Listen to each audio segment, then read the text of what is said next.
Hello friends, स्वागत करता हूं आप सभी का आपके अपने YouTube channel Gopal study point में।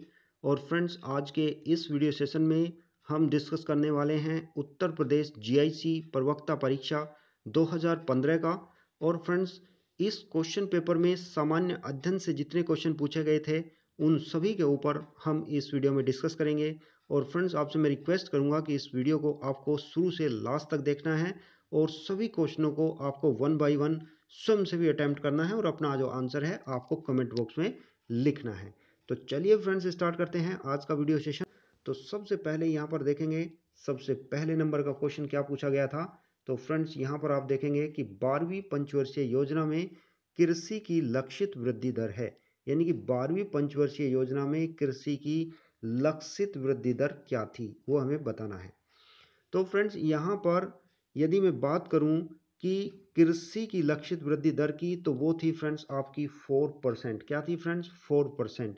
लेकिन यदि क्वेश्चन में पूछ लिया जाता कि 12वीं पंचवर्षीय योजना में आपकी औद्योगिक क्षेत्र की विकास दर का लक्ष्य क्या था, तो फ्रेंड्स वो था आपका 7.6%। कितना था फ्रेंड्स? 7.6%। और यदि यहीं पर पूछ लिया जाता कि सेवा क्षेत्र विकास की दर का लक्ष्य क्या था, तो वो था फ्रेंड्स, सेवा क्षेत्र की विकास दर का लक्ष्य था 9%। तो फ्रेंड्स, ये भी हमें याद रखना है, क्योंकि यदि कृषि से रिलेटेड पूछ सकता है तो औद्योगिक क्षेत्र से रिलेटेड या फिर सेवा क्षेत्र से रिलेटेड भी पूछ सकता है। तो हमें ये याद रखना है। अभी नेक्स्ट क्वेश्चन की ओर बढ़ेंगे फ्रेंड्स। नेक्स्ट क्वेश्चन है हमारा, निम्नलिखित वर्षों में से किसमें कृषि तथा संबद्ध क्षेत्रों की सकल घरेलू उत्पाद में समवृद्धि दर सबसे कम थी, यानी कि कौन से वर्ष कृषि तथा संबद्ध क्षेत्रों की जो जीडीपी थी वो सबसे कम थी। तो यहाँ पर आप देखेंगे, इसमें दिए गया है, सबसे पहले दिया गया है 2007-8। तो 2007-8 की यदि मैं बात करूँ तो ये थी 5.7%। और यहीं पर यदि मैं बात करूँ 2008-9 की, तो 2008-9 में थी हमारी 0.1%। और 2010-11 की यदि बात करें तो 10-11 में थी 8.6%।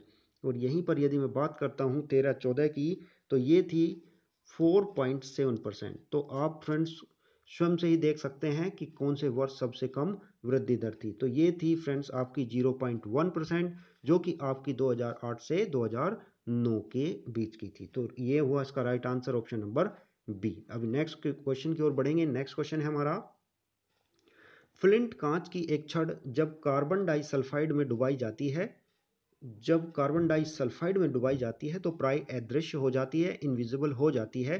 तो इसका क्या कारण है? तो यहाँ पर फ्रेंड्स मैं आपको बताना चाहूँगा कि जो फ्लिंट कांच और कार्बन डाई जो सल्फाइड होता है, इन दोनों का क्या होता है, अपूर्णांक क्या होता है, समान होता है। तो यदि समान अपूर्णांक में आपस में यानी कि डुबाया जाता है या आपस में मिक्स किया जाता है, तो वे दोनों एक दूसरे में क्या हो जाते हैं, अदृश्य हो जाते हैं, यानी कि मैच कर जाते हैं। और फ्रेंड्स, यहाँ पर इस तरह से जो उसका राइट आंसर होगा क्वेश्चन का, वो बन जाएगा आपका ऑप्शन नंबर बी। और ऑप्शन नंबर बी क्या बोलता है कि फ्लिंट कांच का अपूर्णांक वही है जो कार्बन डाइसल्फाइड का है, इसलिए वे एक दूसरे में क्या हो जाते हैं, प्राय अदृश्य हो जाते हैं। अभी नेक्स्ट क्वेश्चन की ओर बढ़ेंगे। नेक्स्ट क्वेश्चन है, कपड़ों को नील लगाया जाता है क्योंकि कपड़े जल्दी गंदे होने देता है, या सूर्य के प्रकाश में यह चमकता है, या कपड़ों को चमक देता है, या फिर कपड़े के रंग को नीला बना देता है। इसका रंग पीले का पूरक है, इसलिए यह सफ़ेदी उत्पन्न करता है। तो यहाँ पर मैं फ्रेंड्स आपको बताना चाहूँगा कि जो नीला रंग है वो एक तरह का क्या है ना, रंजक है। और ये क्या होता है कि ये सफ़ेद या फिर सूती कपड़ों में जो पीलापन होता है उससे क्या कर देता है, उससे मुक्त कर देता है, यानी कि उससे निजात पाने में प्रयोग किया जाता है। क्योंकि फ्रेंड्स इसका जो रीज़न है वो है कि जो पीला रंग का ये जो नीला रंग है वो एक पूरक है, इसलिए ये सफ़ेदी उत्पन्न करता है। तो इस तरह से इसका जो राइट आंसर होगा फ्रेंड्स वो होगा आपका ऑप्शन नंबर डी। अभी नेक्स्ट क्वेश्चन की ओर बढ़ेंगे। नेक्स्ट क्वेश्चन है हमारा, एक फोटान है, एक फोटान क्या है? तो फ्रेंड्स, जो फोटान होता है, तो फोटान क्या है, फोटान या फिर परमाणु फोटान बोले, या फिर प्रकाश, या फिर विद्युत चुंबकीय विकिरण बोले, या इलेक्ट्रोमैग्नेटिक रेडिएशन बोले, तो उसका क्या होता है, एक मूलभूत यानी कि फंडामेंटल पार्टिकल होता है। तो फ्रेंड्स, जिसका द्रव्यमान क्या होता है, शून्य होता है, ये भी हमें याद रखना है। तो ये फोटॉन क्या होता है, एक तरह का एक प्रकाश का एक क्वांटम होता है। तो इस तरह से इसका जो राइट आंसर हुआ वो हुआ आपका ऑप्शन नंबर ए। तो फोटॉन के विषय में याद रखना है, एक तो सबसे पहले कि ये प्रकाश का एक क्वांटम है, दूसरा फोटॉन का जो मास होता है वो 0 होता है, और ये क्या है, एक फंडामेंटल पार्टिकल होता है। तो ये इनकी विशेषताएं हैं। अभी नेक्स्ट क्वेश्चन की ओर बढ़ेंगे। नेक्स्ट क्वेश्चन है हमारा समस्थानिक रखते हैं, यानी कि समस्थानिक क्या रखते हैं, समान परमाणु क्रमांक, समान द्रव्यमान संख्या या फिर परमाणु क्रमांक, समान अवोगाद्रो संख्या या फिर समान द्रव्यमान संख्या। बहुत सिंपल क्वेश्चन पूछा गया था, ये सभी आप जानते भी होंगे। तो फ्रेंड्स इसका जो राइट आंसर होगा वो होगा आपका ऑप्शन नंबर ए, समान परमाणु क्रमांक। तो जो समस्थानिक होते हैं वो समान परमाणु क्रमांक रखते हैं, जबकि संभारिक जो होते हैं वो समान द्रव्यमान यानी कि संख्या रखते हैं। तो यहाँ पर आपको याद रखना है कि समान परमाणु क्रमांक रखने वाले कहलाते हैं समस्थानिक, और समान यानी कि परमाणु भार रखने वाले को कहते हैं समभारिक। तो ये हमें डिफ्रेंशिएट याद रखना है। नेक्स्ट क्वेश्चन की ओर बढ़ेंगे। नेक्स्ट क्वेश्चन है हमारा मैथ्स का क्वेश्चन पूछा गया था, तो बहुत इजी क्वेश्चन पूछा गया था। तो यहाँ पर आप देखेंगे a/b की वैल्यू दी गई है 2/3, तो 6a + 7b = 22, तो a का मान इसमें पूछा गया है। तो फ्रेंड्स यहाँ से हम क्या करेंगे, b की वैल्यू निकाल लेते हैं। यहाँ पर जैसे हम इसको क्रॉस प्रोडक्ट करते हैं, क्रॉस प्रोडक्ट करके हम b की वैल्यू निकालते हैं, तो b = क्या होगा, b = होगा 3a/2। क्या होगा फ्रेंड्स, 3a/2। अब ये जो b की वैल्यू है हम a में यानी कि इसमें यहाँ पर पुटअप कर देते हैं। तो जैसे हम b की वैल्यू यहाँ पर पुटअप करते हैं तो आप देखेंगे 7 × b का मान क्या होगा 3a/2, और 3/2 में यहाँ पर आप देखेंगे कि यहाँ पर एलसीएम लेंगे 2 और 2 की मल्टीप्लाई करेंगे इसमें, तो 12a प्लस यहाँ पर आ जाएगा 21a। तो 12a + 21a हो जाएगा आपका 33a, और 33a = क्या दिया है, यहाँ पर दिया है फ्रेंड्स 22। तो यहाँ पर ये 2 की मल्टीप्लाई इसमें हो जाएगी। तो आप यहाँ पर देखेंगे, मैं इसको स्ट्रेट में लिख देता हूँ कि हमारा आएगा 33a = 22 × 2 होगा 44। तो a = आएगा हमारा 44/33। तो इसको 11 से कट कीजिए 4 टाइम्स, इसको 11 से कट कीजिए 3 टाइम्स, तो हमारा आया a की वैल्यू 4/3। अब 4/3 यहाँ पर देखेंगे, आपका option number A is the correct answer. अभी फ्रेंड्स नेक्स्ट क्वेश्चन की ओर बढ़ेंगे। नेक्स्ट क्वेश्चन भी हमारा मैथ का क्वेश्चन पूछा गया था, तो ये सभी जनरल मैथ से क्वेश्चन पूछे गए हैं। क्या है फ्रेंड्स, एक पिता की आयु उसके पुत्र की आयु की 4 गुनी है, तो 6 वर्ष बाद पिता की आयु उसके पुत्र की आयु की 3 गुनी हो जाएगी, तो पुत्र की आयु में बतानी है। तो फ्रेंड्स यहाँ पर हम देखेंगे कि सबसे पहले हम सपोज करते हैं कि जो पुत्र की आयु है सपोज x वर्ष है, और पिता की आयु कितनी होगी, यहाँ पर जैसे दिया है 4 गुनी है, तो पिता की आयु हो जाएगी 4x। यहाँ पर फादर लिख लेते हैं, यहाँ पर सन लिख लेते हैं। तो अभी नेक्स्ट पूछा गया है, बोला गया है कि 6 वर्ष बाद पिता की आयु, तो 6 वर्ष बाद पिता की आयु यानी कि 4x तो पिता की आयु है, तो 6 वर्ष बाद क्या होगा, +6 हो जाएगा। तो ये जो आयु है ये क्या बोलता है कि पुत्र की आयु की 3 गुनी हो जाती है, यानी कि 3 टाइम्स इंटू पुत्र की आयु कितनी है, पुत्र की आयु x थी, लेकिन ये भी तो 6 वर्ष बाद होगी, तो 6 वर्ष बाद कितनी होगी, x + 6 होगी। तो इस तरह से फ्रेंड्स इसको सिंपल कर लेते हैं और सिंपल खोल लेते हैं। तो 6x + 4x + 6 = क्या होगा, 3x प्लस यहाँ पर हो जाएगा 18। तो यहाँ पर आप देखेंगे 3x इधर जाएगा तो x हो जाएगा, 6 उधर जाएगा तो इसमें से घट जाएगा, यानी कि 12 हो जाएगा। तो x की जो वैल्यू आएगी वो आएगी आपकी 12। क्या आएगा फ्रेंड्स निकल के, x = 12, और x को ही हमने पुत्र माना था, तो इसलिए इसका राइट आंसर हुआ option number C, 12 year. Next question की ओर बढ़ेंगे फ्रेंड्स। यदि आपको वीडियो अच्छा लग रहा है और आपको सब स्टेप्स समझ आ रहे हैं तो आप वीडियो को लाइक करके वीडियो को शेयर कर दीजिए, so that friends next video आपको जल्दी से जल्दी मिल सके। तो चलिए फ्रेंड्स नेक्स्ट क्वेश्चन की ओर बढ़ते हैं। नेक्स्ट क्वेश्चन है हमारा 4√27 - 2√48 प्लस √147 की वैल्यू, यानी कि इसको सिंप्लीफाई करना है। तो फ्रेंड्स इसमें सबसे पहले जो रूट के अंदर लिखी हुई है डिजिट्स उसको हम सिंपल वे में लिख लेते हैं, क्योंकि 27 को हम लिख सकते हैं फ्रेंड्स 3 × 3 × 3 लिख सकते हैं, और यहीं पर -248 को क्या लिख सकते हैं हम 48 को लिख सकते हैं 4 इंटू 4 इंटू 3। और फ्रेंड्स यहाँ पर हम 147 को क्या लिख सकते हैं, 147 को लिख सकते हैं 7 इंटू 7 इंटू 3। फ्रेंड्स हमने इसको बहुत स्मॉल स्मॉल यानी कि उसमें बांट लिया है सो दैट फ्रेंड्स हमारे लिए इजी होगा, क्योंकि कोई भी यदि दो समान संख्याएं वर्गमूल के अंदर होती है तो उसमें से हम एक को बाहर निकाल लेते हैं। तो यहाँ पर होगा 4 इंटू 3, एक संख्या बाहर आ गई तो यहाँ पर आया अंदर 3। इसी तरह से -2 और -2 यहाँ पर 4 एक बाहर आ जाएगी तो अंदर बचेगा √3। और इसी तरह से यहाँ पर आप देखेंगे इसके अंदर से एक 7 बाहर आ जाएगा तो +7 बाहर आया तो यहाँ पर बचा √3। तो इस तरह से फ्रेंड्स मैं डायरेक्ट लिख देता हूँ। तो यहाँ पर आप देखेंगे कि हमारा जो ये आया तो ये आ गया था हमारा 12√3। क्या हुआ फ्रेंड्स, यहाँ पर आप देखेंगे 12√3, इसको अच्छे से लिख देता हूँ 12√3। और उसके बाद हमारा आया था -8√3 और उसके बाद हमारा आया था +7√3।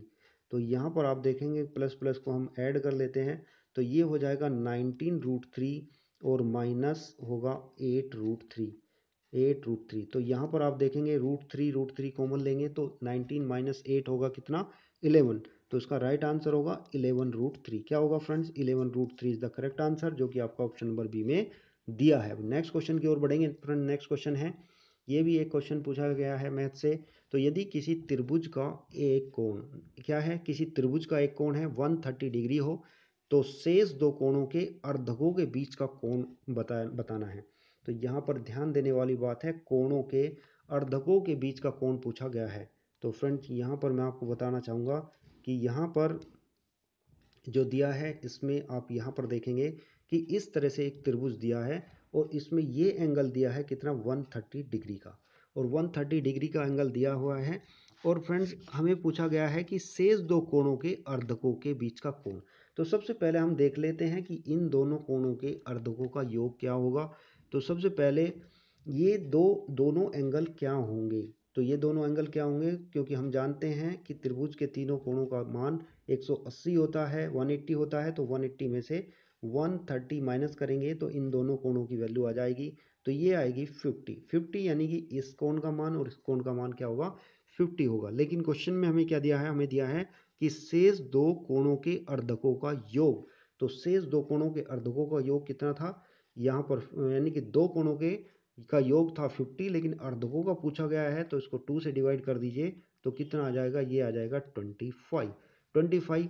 तो अभी फ्रेंड्स हमें बताना है कि तो उनके जो इस कोण की वैल्यू हमें बतानी है, किसकी वैल्यू बतानी है, इस कोण की वैल्यू। तो इस कोण की वैल्यू क्या है कि इस कोण की वैल्यू और इस कोण की वैल्यू का क्या है, ये आधा, यानी कि आधा यदि ये है, यानी कि इन दोनों की जो वैल्यू है वो कितनी है, ये है 25 डिग्री और 25 डिग्री है। तो इस कोण की वैल्यू कितनी होगी। तो अभी मैंने आपको बताया है कि किसी भी ट्राइंगल के तीनों कोणों का मान कितना होता है, 180। और 180 में से इसकी वैल्यू और इसकी वैल्यू को कर देते हैं हम माइनस। तो यहाँ पर आप देखेंगे तो कितना आ जाएगा हमारा, ये आएगा 155 डिग्री। क्या आएगा फ्रेंड्स, 155 डिग्री। एक बार और मैं आपको इसको दोबारा से बता देता हूँ। तो यहाँ पर आप देखेंगे हमें क्या दिया है, हमें केवल एक एंगल दिया है, ये दिया है 130 का। और फ्रेंड्स यदि हमें 130 का दिया है तो इस एंगल और इस एंगल का जो योग होगा वो कितना होगा, वो होगा 180 माइनस 130 यानी कि 50 डिग्री का होगा। लेकिन इन्होंने क्वेश्चन में पूछा गया है कि अर्धकों के कोण का योग, अर्धकों के कोण का योग यानी कि इसका अर्धक और इसका अर्धक। तो इसका मतलब क्या होगा कि 50 का हम क्या कर देते हैं, बाई 2 कर देते हैं तो दैट इज 25। तो यदि हमें इस कोण की वैल्यू और इस कोण की वैल्यू का मान है 25, तो इसकी वैल्यू कितनी होगी, तो अगेन हम 180 में से इसको माइनस कर देते हैं जो कि आपका होगा 155 डिग्री। क्या होगा फ्रेंड्स, 155 डिग्री। तो इस तरह से इसका जो राइट आंसर हुआ वो हुआ आपका option number A is the correct answer. अभी नेक्स्ट क्वेश्चन की ओर अप्रोच करेंगे। नेक्स्ट क्वेश्चन है हमारा, कल्प सूत्र के लेखक थे, जैन कल्प सूत्र के लेखक कौन थे। तो फ्रेंड्स ये स्टैटिक क्वेश्चन है और ये आपको सीधा सीधा याद रखना है। तो इसके लेखक थे भद्रभाव।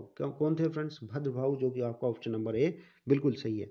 जैन धर्म का जो हिस्ट्री थी वो कल्प सूत्र में 4वीं सदी में यानी ईसा पूर्व से ज्ञात होता है। और इसकी जो रचना की थी वो की थी भद्रबाहु ने, जो कि आपका ऑप्शन नंबर ए सही है। नेक्स्ट क्वेश्चन, निम्नलिखित में से किसने गांधी जी को चंपारण में आमंत्रित किया था? इससे पहले पेपर में भी इस टाइप का एक क्वेश्चन पूछा गया था, तो वहाँ पर चंपारण सत्याग्रह के से रिलेटेड क्वेश्चन पूछा गया था। तो इनको आमंत्रित किया था राजकुमार शुक्ल ने, तो ये भी हमें याद रखना है, राजकुमार शुक्ल ने इन्हें आमंत्रित किया था। अभी फ्रेंड्स यहाँ पर आप देखेंगे, इससे पहले एक 12 नंबर का क्वेश्चन मिस हो गया है, तो अभी नेक्स्ट क्वेश्चन देखेंगे फ्रेंड्स 14 नंबर का। निम्नलिखित में से कौन गदर दल से संबंधित नहीं था? तो कौन गदर दल से संबंधित नहीं था? लाला हरदयाल, रामचंद्र, बरकतुल्लाह या फिर खुदीराम बोस?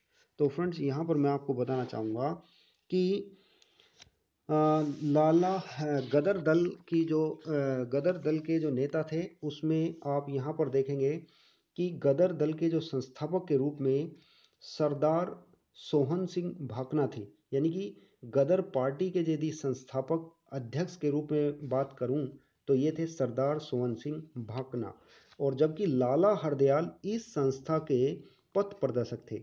और गदर पार्टी के सदस्यों में आपके रामचंद्र, बरकतुल्ला, रास बिहारी बोस, राजा महेंद्र प्रताप, अब्दुल रहमान, मैडम भीखाजी कामा, भाई परमानंद करतार सिंह और पंडित काशीराम प्रमुख थे। जबकि जो खुदीराम बोस है, इनका संबंध जो था वो मुजफ्फरपुर बम कांड से संबंधित था। तो इस तरह से इसका राइट आंसर हुआ, ये हुआ आपका खुदीराम बोस। यानी कि लाला हरदयाल संबंधित थे, रामचंद्र संबंधित थे, बरकतुल्लाह संबंधित थे गदर दल से, लेकिन खुदीराम बोस का संबंध इनसे नहीं था। तो इसलिए इसका राइट आंसर हुआ option number D. Next question की ओर अप्रोच करेंगे। नेक्स्ट क्वेश्चन है, गोविंद सागर जलाशय स्थित है? तो गोविंद सागर जलाशय कहाँ पर स्थित है? तो ये है फ्रेंड्स आपका हिमाचल प्रदेश में। कहाँ है फ्रेंड्स? हिमाचल प्रदेश में। तो नेक्स्ट क्वेश्चन की ओर बढ़ेंगे फ्रेंड्स। नेक्स्ट क्वेश्चन है हमारा, नाथुला दर्रा भारत के किस राज्य में स्थित है? बहुत ही अच्छा क्वेश्चन है। नाथुला दर्रा अक्सर बहुत इंपॉर्टेंट है, काफ़ी बार परीक्षा में पूछा गया है। तो नाथुला दर्रा भारत के किस राज्य में स्थित है? तो फ्रेंड्स ये स्थित है आपका ऑप्शन नंबर सी, सिक्किम में। तो नाथुला दर्रा जो है वो सिक्किम में स्थित है, और समुद्र तल से यदि इसकी ऊंचाई की बात करें तो 4508 मीटर की ऊंचाई पर है। और फ्रेंड्स ये सिक्किम की जो राजधानी गंगटोक है उससे करीब 52 किलोमीटर दूर है। कितनी दूर है फ्रेंड्स? 52 किलोमीटर दूर है। तो इस तरह से हम इसके विषय में बता सकते हैं कि जो नाथुला दर्रा है वो भारत और चीन के बीच में एक तीसरी व्यापार सीमा का पॉइंट है। तीसरी व्यापार सीमा का पॉइंट है। और अलग यदि दो पॉइंट की मैं बात करूं तो उत्तराखंड में लिपुलेख और हिमाचल प्रदेश में शिप्कला है। तो शिप्कला के विषय में पूछ लिया जाता है, तो शिप्कला दर्रा कहाँ पर है? हिमाचल प्रदेश में। और जो लिपुलेख है वो है उत्तराखंड में। तो इस तरह से हमें इतनी जानकारी इस क्वेश्चन से याद रखेंगे। नेक्स्ट क्वेश्चन की ओर बढ़ेंगे। यूरोप में 4 राजधानियों से होकर प्रवाहित होने वाली नदी कौन सी है? तो ये नदी है आपकी डैन्यूब नदी। और डैन्यूब नदी क्या है? ये 4 राजधानियों से होकर प्रवाहित होती है। तो ये प्रवाहित होती है, यदि मैं बात करूं तो दक्षिण पश्चिम में जर्मनी के ब्लैक फॉरेस्ट पर्वतीय क्षेत्र से निकलकर काला सागर में गिरती है। और जो राजधानियां हैं उनमें आपकी आती है वियना, ब्रस्तालावा या बुडापेस्ट और बेलग्रेड। ब्रस्तिलावा और आपकी बुडापेस्ट और बेलग्रेड, ये 4 राजधानियां हैं, वियना, ब्रस्तिस्लावा, बुडापेस्ट और बेलग्रेड। तो 4 राजधानी से ये नदी प्रवाहित होती है। नेक्स्ट क्वेश्चन की ओर बढ़ेंगे। निम्नलिखित देशों में से कौन खाद्यान्न उत्पादन में आत्मनिर्भर है? तो कौन सा देश खाद्यान्न उत्पादन में आत्मनिर्भर है? तो फ्रेंड्स यहाँ पर जो राइट आंसर होने वाला है वो है फ्रेंड्स आपका ऑप्शन नंबर बी, फ्रांस। क्या है फ्रेंड्स? फ्रांस। तो जो यूरोपीय देश में है, यूरोपीय देशों में फ्रांस जो है वो खाद्यान्न उत्पादन में क्या है? सेल्फ डिपेंडेंट है। और यदि मैं अलग देशों की बात करूं यूरोपीय देशों में, जैसा कि आपका यूक्रेन है या फिर हंगरी है या फिर लिथुआनिया है और यूक्रेन है, तो ये भी अपने आप में क्या है? आत्मनिर्भर हैं। तो इस दिए गए ऑप्शंस में जो राइट आंसर होगा वो होगा आपका ऑप्शन नंबर बी। अभी नेक्स्ट क्वेश्चन की ओर बढ़ेंगे। नेक्स्ट क्वेश्चन है, निम्नलिखित में से कौन संविधान सभा के अध्यक्ष थे? तो फ्रेंड्स ये आपको सभी को मालूम होगा, बहुत ही फेमस क्वेश्चन है। तो कौन संविधान सभा के अध्यक्ष थे? तो यहाँ पर फ्रेंड्स यदि सिंपल वे में अध्यक्ष पूछ लिया जाए तो वो थे डॉक्टर राजेंद्र प्रसाद। कौन थे फ्रेंड्स? डॉक्टर राजेंद्र प्रसाद। और यहाँ पर मैं आपको बात करना चाहूँ, इसका जो राइट आंसर हुआ वो तो हुआ डॉक्टर राजेंद्र प्रसाद। तो संविधान की जो पहली बैठक हुई थी वो हुई थी आपकी 9 दिसंबर 1946 को। कब हुई थी? 1946 को, 9 दिसंबर को। और जिसकी अध्यक्षता एक अस्थायी अध्यक्ष के रूप में डॉक्टर सचिदानंद सिन्हा ने की थी। जबकि 11 दिसंबर 1946 में संविधान की जो नेक्स्ट बैठक हुई तो उसमें डॉक्टर राजेंद्र प्रसाद को निर्विरोध संविधान सभा का अस्थायी अध्यक्ष के रूप में चुन लिया गया था। तो लेकिन अस्थायी अध्यक्ष यदि पूछा जाए तो आपका राइट आंसर हुआ डॉक्टर राजेंद्र प्रसाद। यदि अस्थायी पूछा जाए तो डॉक्टर सच्चिदानंद सिन्हा। नेक्स्ट क्वेश्चन की ओर बढ़ेंगे। नेक्स्ट क्वेश्चन फ्रेंड्स, निम्नलिखित में से कौन सा भाग पंचायती राज की 3 स्तरीय व्यवस्था के अंतर्गत नहीं आता है? फ्रेंड्स इससे पहले वाले वीडियो में भी हमने डिटेल में पंचायती राज के विषय में बताया था, तो आप उस वीडियो को देख सकते हैं, क्योंकि फ्रेंड्स उसमें काफ़ी कुछ मैंने पंचायती राज के विषय में बताया है। तो यहाँ पर मैं आपको बताना चाहूँगा कि पंचायती राज जो व्यवस्था है उसमें वो त्रिस्तरीय व्यवस्था है, और जिसमें आपका ग्राम स्तर, ब्लॉक स्तर और जिला स्तर, ये तीनों स्तर आते हैं, ग्राम, ब्लॉक, जिला।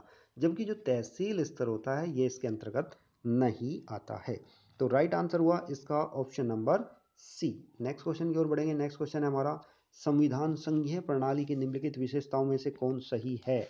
तो कौन सही है क्या है फ्रेंड्स? इसमें शक्तियों का बंटवारा, स्वतंत्र न्यायपालिका, शक्तियों का पृथक्करण, प्रधानमंत्री का नेतृत्व या फिर लिखित संविधान। तो इसमें हमें बताना है कि भारतीय संघीय प्रणाली की विशेषताओं में से कौन सही है। तो संघीय प्रणाली के जो अंतर्गत आते हैं वो आते हैं आपका शक्तियों का बंटवारा, स्वतंत्र न्यायपालिका और लिखित संविधान। तो परिसंघीय सिद्धांत के अंतर्गत यदि मैं बात कहूँ तो संघ और इकाइयों में शक्तियों का विभाजन होता है, और ये जो विभाजन है वो एक ऐसी रीति से किया जाता है जिससे प्रत्येक क्षेत्र में पूर्ण रूप से स्वतंत्रता हो और साथ ही एक दूसरे से सहयोग संबंध हो, न कि एक दूसरे के विरोधी हो। और इनकी जो विशेषताएं हैं वो मैंने आपको बताया कि इनकी जो विशेषताएं हैं वो है आपका ऑप्शन नंबर 1, 3 और 5। तो इसका राइट आंसर हुआ option number D. Next question की ओर बढ़ेंगे। नेक्स्ट क्वेश्चन है, नियंत्रक और महालेखा परीक्षक द्वारा की गई जो टिप्पणियां हैं उन पर उचित कार्रवाई करने की मूल जिम्मेदारी निहित होती है, किसमें निहित होती है? तो फ्रेंड्स ये जो जिम्मेदारी निहित होती है वो होती है संसद में। किसके अंदर होती है? संसद में निहित होती है। तो इसका यदि मैं आर्टिकल की बात करूं तो इसका आर्टिकल होता है 151 का 1 के तहत जो नियंत्रक और महालेखा जो परीक्षक होते हैं उनकी जो रिपोर्ट है वो राष्ट्रपति के द्वारा संसद के समक्ष रखी जाती है। और जो नियंत्रक और महालेखा परीक्षक की जो टीका टिप्पणी होती है उनकी कार्रवाई की जो जिम्मेदारी होती है वो होती है संसद के पास में। किसके पास होती है? संसद के पास होती है, ये हमें याद रखना है। नेक्स्ट क्वेश्चन है, निम्नलिखित में से कौन एक भारत के निदेशित कोर उद्योग में सम्मिलित नहीं किया जाता है? तो कौन सा है जो कि भारत के निदेशित कोर उद्योगों में सम्मिलित नहीं किया जाता? तो यहाँ पर आप देखेंगे भारत में कितने होते हैं? 8 कोर सेक्टर होते हैं, और 8 कोर सेक्टर्स में आपका यदि मैं बात करूं कच्चा तेल होता है, प्राकृतिक गैस होती है, और उर्वरक, रिफाइनरी, कोयला, सीमेंट, विद्युत धारा आदि इसके अंतर्गत आते हैं। लेकिन जो सॉफ्टवेयर होता है ये सॉफ्टवेयर कोर सेक्टर के अंतर्गत शामिल नहीं किया गया है। तो इसका राइट आंसर होगा आपका option number C. Next question की ओर बढ़ेंगे फ्रेंड्स। नेक्स्ट क्वेश्चन है, आप भी अपने आंसर कमेंट बॉक्स में लिखते रहिए, क्योंकि फ्रेंड्स आप जितने क्वेश्चनों को अटैम्प्ट करेंगे उतना आपका कॉन्फिडेंस बिल्डअप होगा और आपको अपने विषय में भी पता लग पाएगा कि आपकी प्रिपरेशन किस लेवल पर चल रही है। तो फ्रेंड्स इसमें यहाँ पर देखेंगे क्वेश्चन नंबर 24 को, और 24 में क्या दिया है कि नवंबर 2014 में भारत का तकनीकी सहयोग समझौता रेल विकास हेतु निम्नलिखित में से किस देश से हुआ? तो ये उस टाइम का पेपर है, तो उसी टाइम का करंट का क्वेश्चन पूछा गया था कि नवंबर 2014 में भारत का तकनीकी सहयोग समझौता रेल विकास किस देश के साथ हुआ था? तो फ्रेंड्स इसका जो राइट आंसर होगा वो होगा आपका ऑप्शन नंबर ए, दक्षिण कोरिया के साथ हुई। अभी नेक्स्ट क्वेश्चन की ओर बढ़ेंगे। नेक्स्ट क्वेश्चन है हमारा, यहाँ पर देखेंगे प्रधानमंत्री ने 24 सितंबर 2014 को निम्नलिखित में से किस नगर में फूड पार्क का उद्घाटन किया? तो फूड पार्क का उद्घाटन किस नगर में किया था? तो ये किया था आपका तुमकुर नगर में। और तुमकुर नगर किसके अंतर्गत आता है? ये है आपका कर्नाटक का एक नगर है तुमकुर नगर। तो तुमकुर नगर कर्नाटक का उद्घाटन किया था और इसमें किया था फूड पार्क का उद्घाटन। तो राइट आंसर हुआ इसका option number D. Next question की ओर बढ़ेंगे फ्रेंड। नेक्स्ट क्वेश्चन है हमारा, निम्नलिखित योजनाओं में से कौन सा एक लघु बचत योजनाओं में सम्मिलित नहीं है? तो कौन सा लघु बचत योजनाओं में सम्मिलित नहीं है? तो यहाँ पर आप देखेंगे इसका जैसा कि राइट आंसर हुआ आपका ऑप्शन नंबर ए ही इसका राइट आंसर है। सार्वजनिक क्षेत्र व बैंक बचत खाता ये लघु बचत योजनाओं में सम्मिलित नहीं किया गया है, जबकि आपका जो सार्वजनिक भविष्य निधि है ये भी है, और वरिष्ठ नागरिक बचत योजना ये भी सम्मिलित है, राष्ट्रीय बचत प्रपत्र भी सम्मिलित है। ये तीनों क्या हैं?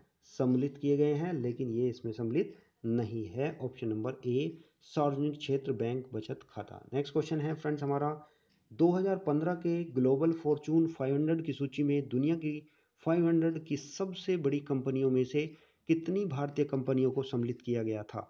तो यहाँ पर 2015 के लिए जो ग्लोबल फॉर्चून 500 की सूची आई थी, तो उसमें कितनी भारतीय कंपनियों को सम्मिलित किया गया था, ये हमारे से क्वेश्चन पूछा गया था। तो इसका जो राइट आंसर होगा फ्रेंड्स, यहाँ पर मैं आपको बताता हूँ, ये है फ्रेंड्स आपका ऑप्शन नंबर सी, यानी कि 7 कंपनियों को इसमें शामिल किया गया था। तो इस तरह से राइट आंसर हुआ ऑप्शन नंबर सी। और यदि मैं 2019 की बात करूं तो 2019 में 500 कंपनियों की जो सूची थी फॉर्चून ग्लोबल, उसमें भारत की 7 कंपनियां शामिल हैं, और इन 7 कंपनियों में 4 जो हैं वो सार्वजनिक क्षेत्र के उपक्रम है। तो राइट आंसर हुआ इसका ऑप्शन नंबर आपका सी इज द करेक्ट आंसर। तो फ्रेंड्स यहाँ पर क्वेश्चन में दिया गया था कि 2015 में फॉर्चून 500 की सूची में, तो 2015 में भी 7 कंपनियों को शामिल किया गया था और 2019 में भी 7 को किया गया था। तो इस तरह से हमें याद रखना है। नेक्स्ट क्वेश्चन की ओर बढ़ेंगे फ्रेंड्स। नेक्स्ट क्वेश्चन है हमारा, हाल ही में किस एक दक्षिणी राज्य के वन क्षेत्र में पर्याप्त मात्रा में यूरेनियम भंडार खोजा गया? तो कौन से क्षेत्र में, यानी कि कौन से राज्य में किसका यूरेनियम का भंडार खोजा गया? तो फ्रेंड्स इसका जो राइट आंसर होगा, यहाँ पर आप देखेंगे इसका राइट आंसर है ऑप्शन नंबर सी, यानी कि आंध्र प्रदेश में। कहाँ पर खोजा गया फ्रेंड्स? आंध्र प्रदेश में। तो ये बात है जुलाई 2015 की, जुलाई 2015 की है, क्योंकि उस समय पर ये जो एग्ज़ाम हुआ था तो उसी समय की ये करंट अफेयर्स का क्वेश्चन पूछा गया था। तो जुलाई 2015 में आंध्र प्रदेश के एक क्षेत्र है श्री सैलम वन क्षेत्र, तो यहाँ पर यूरेनियम का भंडार खोजा गया था। और ये जो परमाणु खनिज है, ये इसका यदि मैं निदेशालय की बात करूं, यानी कि परमाणु खनिज जो निदेशालय है वो है हैदराबाद एवं उस्मानिया विश्वविद्यालय की संयुक्त टीम के द्वारा यानी कि इसको खोजा गया था। तो यहाँ पर इसका जो राइट आंसर बनता है फ्रेंड्स वो बनता है इसका option number C, Andhra Pradesh. तो राइट आंसर हुआ option number C. Next question की ओर बढ़ेंगे। नेक्स्ट क्वेश्चन है हमारा, ये है केंद्रीय मंत्रिमंडल में देश में 400 रेलवे स्टेशन के पुनर्विकास के लिए अपनी मंजूरी दे दी है, और यह अनुमोदन निम्नलिखित में से किस एक मॉडल यानी कि मेथड पर दिया गया है? तो कौन से मेथड पर दिया गया है, कौन से मॉडल पर दिया गया है, तो ये हमें बताना है। तो फ्रेंड्स यहाँ पर दिया है Japan contract model, PP contract model, या स्विस चैलेंज मेथड, या फिर चीनी चैलेंज मेथड। तो इसका जो राइट आंसर होगा फ्रेंड्स वो होगा आपका, यहाँ पर देखेंगे ऑप्शन नंबर सी, यानी कि स्विस चैलेंज मेथड। क्या होगा friends? Option number C, Swiss challenge method. तो जो 400 रेलवे स्टेशन के पुनर्विकास को मंजूरी जो प्रदान की गई थी, वो फ्रेंड्स मेट्रो के प्रमुख शहरों यानी कि तीर्थ केंद्रों या फिर देश भर के महत्वपूर्ण जो पर्यटन स्थल हैं उनके पास स्थित हैं।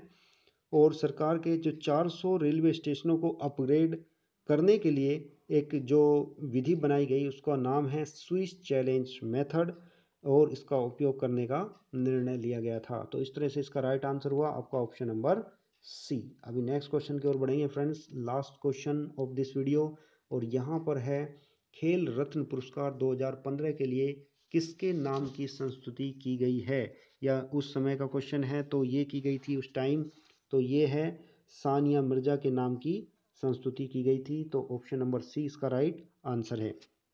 और यहीं पर यदि मैं लेटेस्ट की बात करूं कि 2020 में जो राजीव गांधी खेल रत्न पुरस्कार दिया गया था, वो कितने खिलाड़ियों को दिया गया था, वो 5 खिलाड़ियों को दिया गया था।